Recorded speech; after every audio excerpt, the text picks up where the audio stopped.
Sometimes people like to take the backs of their images to the next level. And in order to do that, they like to put paper on the back or something on the back.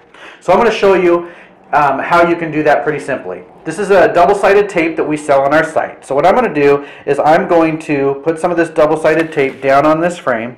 And what I'm trying to do is I'm trying to keep the edge of this tape just about 1/16 of an inch away from the edge of the frame. So I go ahead and push that down. I always like to try to roll up to where I don't have any of the sticky sticking over, and just work in a circle. So basically just lay this all the way down on the frame. Do have to be a little bit cautious. I've got a paper cut from this tape edge before, so do keep that in mind. You don't want to get a paper cut. Nobody likes that. So basically just keep on putting this tape down, or this tape down.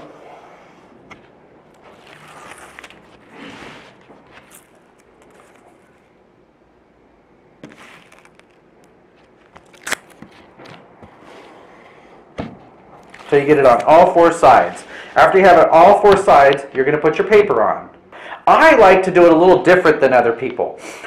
I like to actually lay the paper on the ground, or on the ground, or on my surface, and then I like to set my piece down on top of the paper. It really keeps it from getting less wrinkled, in my opinion. So I have all my tape on there, like we've talked about. Now I'm just going to take this thing and I'm just going to kind of plop it down, and I'm going to give it a little bit of a push down on here, and I'm going to flip it back over. Now what I'm going to do is I'm just going to run my finger along the edge. I'm going to get this a good crease. And what I'm going to do with the razor blade right here is going to look really, really simple. It's not going to happen as good for you. It's just one of those things that I've done this thousands of times.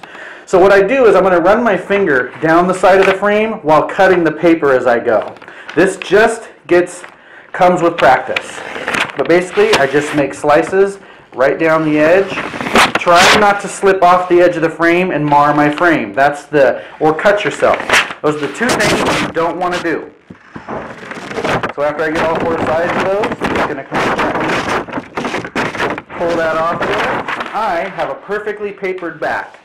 I've had many people ask the question, well, some people tell me to now take some water and spray that on here. I'm going to say don't do that. I'm going to say that looks really, really good. I have no wrinkles. I have no nothing. That's tight enough. I've actually heard of kind of horror cases where it's made mildew on the inside, and I've heard others where it's actually taken a frame and it's tightened it so much that it's cracked the corners of a frame. So don't wet your paper, in my opinion. Just get the paper on there just like that, and do it the way I showed you with some double stick tape. You can do glue if you want to. It just makes more of a mess, in my opinion. This isn't expensive and it works really, really good.